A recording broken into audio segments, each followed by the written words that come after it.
నమస్తే, welcome to Bahujan times. నేను మీ ఆదిత్య. ముందుగా బులెటిన్ హెడ్లైన్స్. అభిమాని చెంప చెల్లుమనిపించిన బంగ్లాదేశ్ క్రికెట్ కెప్టెన్ అల్ హసాన్.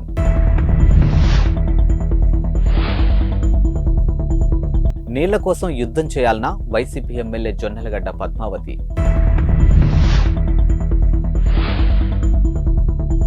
తెలంగాణ లోక్సభ నియోజకవర్గాలకు బీజేపీ ఇన్ఛార్జీల నియామకం జాబితా. తన అభిమానిని చెంప చెల్లుమనిపించిన Bangladesh cricket captain Shakib Al Hasan video social మీడియాలో వైరల్ అవుతోంది. ఈ దేశ పార్లమెంటు ఎన్నికల్లో పోటీ చేసినటువంటి షకీబ్ 1.5 లక్ష ఓట్ల మెజారిటీతో ఘన విజయం సాధించారు. కాగా ఎన్నికల ఫలితాలు వెలువడడానికి కొన్ని గంటల ముందు ఈ వీడియో వెలుగులోకి వచ్చింది. ఎన్నికల పోలింగ్ రోజున ఈ ఘటన జరిగినట్లు తెలిసింది. ఇక పోలింగ్ బూత్ లో ఓటు వేస్తున్నటువంటి షకీబ్ అభిమానులు చుట్టుముట్టారు. ఓ అభిమాని ఆయన్ను వెనక నుంచి పట్టుకునే ప్రయత్నం చేశాడు. ఇక దీంతో సదరు అభిమాని చెంపను షకీబ్ చెల్లుమనిపించాడు.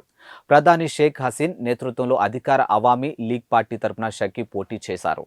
ఆంధ్రప్రదేశ్ ముఖ్యమంత్రి జగన్పై సొంత పార్టీ ఎమ్మెల్యేలు విమర్శలు గుప్పించారు. ఇక వైసీపీ లీడర్ సింగనమల ఎమ్మెల్యే జొన్నలగడ్డ పద్మావతి సోమవారం సోషల్ మీడియాలో ఓ వీడియో రిలీజ్ చేశారు. అందులో సొంత ప్రభుత్వంపై పలు ఆరోపణలు చేశారు. ఇక సింగనమల నియోజకవర్గం అభివృద్ధికి సీఎం జగన్ సహకరించడం లేదని, ఎస్సీ నియోజకవర్గం అని చిన్నచూపు చూస్తున్నారని మండిపడ్డారు. ఇక మంత్రి పెద్దిరెడ్డి రామచంద్రారెడ్డి చెప్పినట్లే సీఎం నడుచుకుంటున్నారని ఆరోపించారు.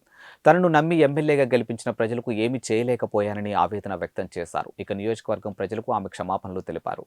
తెలంగాణలో అసెంబ్లీ ఎన్నికలు అయిపోయాయి. ఇప్పుడు అందరి దృష్టి పార్లమెంటు ఎన్నికలపై ఉంది. అన్ని ప్రధాన రాజకీయ పార్టీలు లోక్సభ ఎన్నికలకు సమాయత్తం అవుతూ ఉన్నాయి.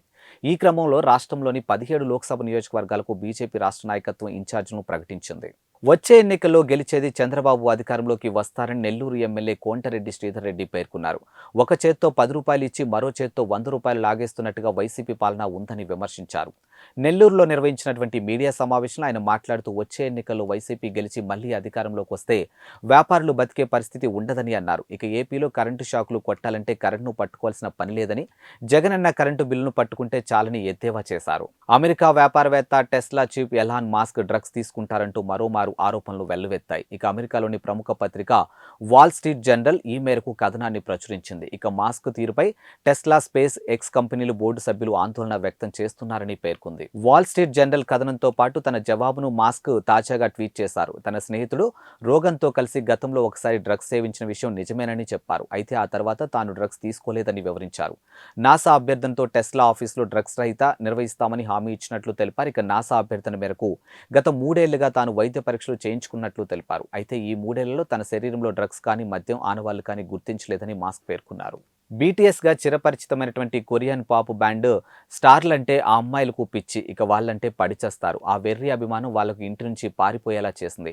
ఆ స్టార్లను కలిసేందుకు దక్షిణ కొరియాకు వెళ్లిపోవాలని తమిళనాడుకు చెందినటువంటి ఈ 3 అమ్మాయిలు చివరికి చెప్పపెట్టకుండా ఇంటి నుంచి పారిపోయారు. అయితే మధ్యలోనే మనసు మార్చుకొని పోలీసుల సహాయంతో తిరిగి ఇంటికి సురక్షితంగానూ చేరుకున్నారు. ఈ రోడ్డు సమీపంలోని ఓ గ్రామంలో ప్రభుత్వ స్కూల్లో 8వ తరగతి చదువుతున్నటువంటి ఈ బాలికల వయసు 13 ఏళ్లు మాత్రమే.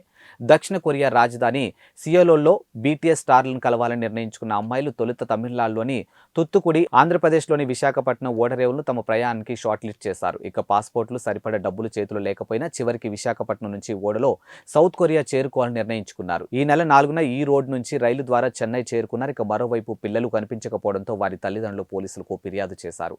వెంటనే రంగంలోకి దిగిన పోలీసులు గాలింపులు మొదలుపెట్టారు. ప్రధాని మోదీపై మాల్దీవుల మంత్రులు చేసిన వ్యాఖ్యలపై పెద్ద ఎత్తున దుమారం రేగుతుంది. ఇక తాజాగా ఇండియాలో మాల్దీవుల హై కమిషనర్ ఇబ్రహీం షహీబ్కు భారత విదేశాంగ మంత్రిత్వ శాఖ సమన్లు జారీ చేసింది. ఇక దీంతో ఢిల్లీలోని విదేశ వ్యవహారాల మంత్రిత్వ శాఖ సౌత్ బ్లాక్కు ఆయనకు వెళ్లొచ్చినట్లు సమాచారం. ఇక ప్రధాని మోదీ ఇటీవలే లక్షద్వీప్ను పర్యాటక ధామంగా మారుద్దామని ఆయన సోషల్ మీడియా వేదికగా పిలుపునిచ్చారు. ఇక దీనిపై మాల్దీవుల మంత్రులు వ్యంగ్యంగా స్పందించారు.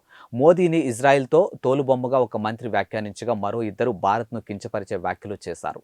ఈ వ్యాఖ్యలపై భారత్లో తీవ్ర వ్యతిరేకత ఎదురైంది. ఈ క్రమంలో ఆ 3 మంత్రులు అక్కడి ప్రభుత్వం పదవుల నుంచి తప్పించింది. మరోపక్క ఇదే విషయంపై భారత విదేశాంగ శాఖ దేశ హై కమిషనర్కు సమన్లు జారీ చేసింది. విజయవాడ కార్పొరేటర్ ఎంపీ కేశినేని నాని కూతురు కేశినేని శ్వేత తన పదవికి రాజీనామా చేశారు. ఇక వ్యక్తిగత కారణాలతో రాజీనామా చేస్తున్నట్లు ఆమె పేర్కొన్నారు. ఈ మేరకు సోమవారం ఉదయం విజయవాడ కార్పొరేషన్కు వెళ్లిన శ్వేత అక్కడ మేయర్ రాయన భాగ్యలక్ష్మిని కలిసి తన రాజీనామా లేఖను సమర్పించారు. ఇక అంతకుముందు విజయవాడ ఎమ్మెల్యే గద్దె రామ్మోహన్ రావును ఇంటికి వెళ్లి ఆయనతో శ్వేత భేటీ అయ్యారు. ఎమ్మెల్యే నివాసం వద్ద మీడియాతో మాట్లాడుతూ వ్యక్తిగత కారణాల వల్లే రాజీనామా చేస్తున్నట్లు తెలిపారు. ఇక ముందుగా ఈ నిర్ణయాన్ని ఎమ్మెల్యే గద్దె రామ్మోహన్ కు తెలియజేసినట్లు ఉద్దేశంతో కలిశానని చెప్పారు. ఇక గద్దె రామ్మోహన్ తమకు ఫ్యామిలీ ఫ్రెండ్ అని తెలిపారు. అయోధ్యలో రాముడి విగ్రహ ప్రాణప్రతిష్ఠ నేపథ్యంలో బెనారస్ చీరలకు డిమాండ్ పెరిగింది. అది కూడా రామ మందిర థీమ్ ప్రత్యేకంగా డిజైన్ చేసి ఇవ్వాలంటూ మహిళలు ఆర్డర్లు పెడుతూ ఉన్నారు. జనవరి 22న అయోధ్యలో రాముడి విగ్రహ ప్రాణప్రతిష్ఠ జరుగున్న విషయం తెలిసిందే. ఆ రోజు దేశవ్యాప్తంగా ఆలయాల్లో ప్రత్యేక పూజలు నిర్వహిస్తామని అన్నారు. ఈ పూజలకు హాజరయ్యేందుకు ప్రత్యేకంగా రామ మందిరం థీమ్తో వేసినటువంటి చీరలు ధరించాలని మహిళలు భావిస్తూ ఉన్నారు. ఈ క్రమంలోనే బెనారస్లోని వ్యాపారులకు ఆర్డర్లు వెల్లువెత్తుతూ ఉన్నాయి. ఇవి ఇవాల్టి బులెటిన్ అప్డేట్స్. మరో బులెటిన్తో మళ్ళీ కలుద్దాం. అంతవరకు సెలవు. నమస్కారం.